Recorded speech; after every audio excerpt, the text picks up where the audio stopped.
abduzidos, eles são escolhidos ou eles mesmos fazem escolher? Por exemplo, para você ter tirado aquela foto em São Bernardo do Campo, igual você falou, e você ficou o tempo todo só olhando para o céu para ver isso, ou de repente você é assim, como se sentisse um chamado, e aí você vai e olha para o céu e bate a foto, é isso? Simplesmente estava passando, voltando para o banco depois do almoço e senti aquele brilho e olhei. E aí eu vi. Então é como se você sentisse, né? Como se algo tivesse chamando. Não senti. Eu simplesmente percebi um brilho no céu e imediatamente eu olhei e vi aquele objeto.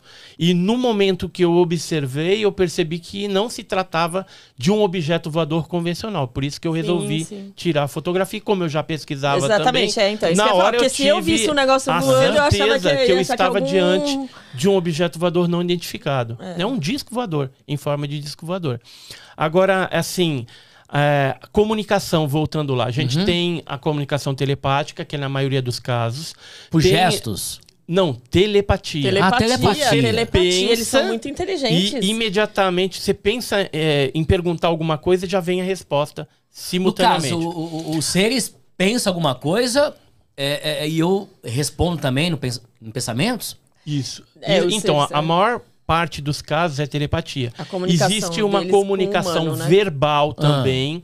Como que é essa comunicação verbal? A verbal... Existe um japonês, idioma, né? Igual ele estava falando, né? O idioma, entendimento, assim, qual que é? Então, por exemplo, vamos supor que eles abduzem uma pessoa lá na França. Sim. Quando eles vão falar verbalmente, eles falam num francês fluente e perfeito. Se pega, por interessante exemplo... isso, se pega lá o chinês, vai ser um chinês totalmente perfeito, corretinho. Então, geralmente, é na mesma linguagem da pessoa. E aí, existem esses dois tipos de comunicação. Mas tem a terceira, que não chega a ser uma comunicação, mas são sons emitidos pelos seres que são sons ininteligíveis, ou seja, são grunhidos, são barulhos. É que nem golfinho. Que não dá pra saber. Ruídos dentro da água.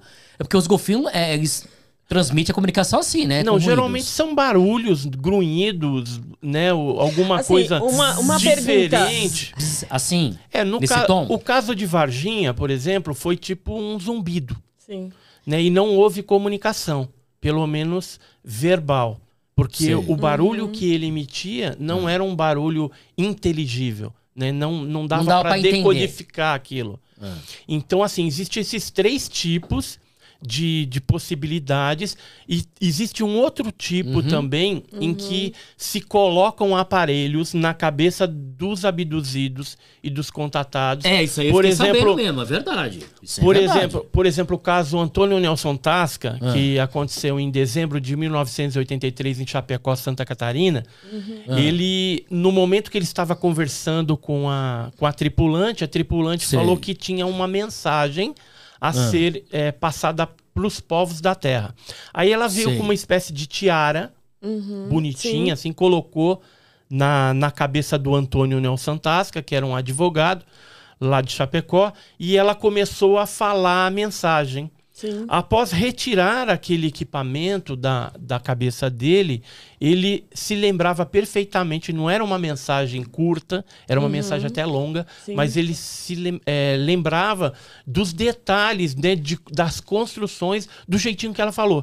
Tanto é que até a sua morte, né, ele sempre quando perguntado qual era a mensagem, ele repetia a mensagem, ipsis literis, sem tirar e nem acrescentar nada, né? Então todas as vírgulas, pontos e expressões eram mencionadas por ele por conta desse equipamento que serviu para ele captar, lembrar ou até gravar, transmitir, né? Gravar dentro da mente dele aquilo para depois ele transmitir para as pessoas. Uma perguntinha.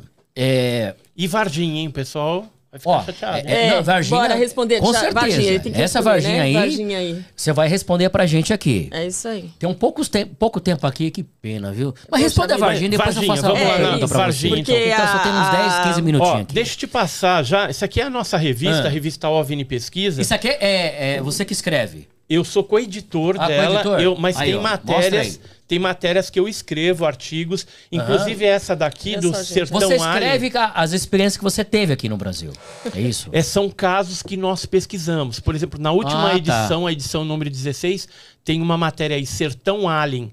A gente esteve em Quixadá, no Ceará, entrevistando várias pessoas que tiveram contatos, né? E que algumas chegaram a falecer depois do contato, outras foram curadas de enfermidades que tinham, e outras simplesmente saíram correndo com medo, né? Tiveram o contato. E você tem vontade geralmente de ser na abduzido? zona. Eu não. Mas por quê? Não? Por quê? Não, boa pergunta. Se você já estuda, eu tava pensando tem nisso. medo? Não, não é medo, mas assim, pelo que a gente vê dos outros, não é uma experiência boa.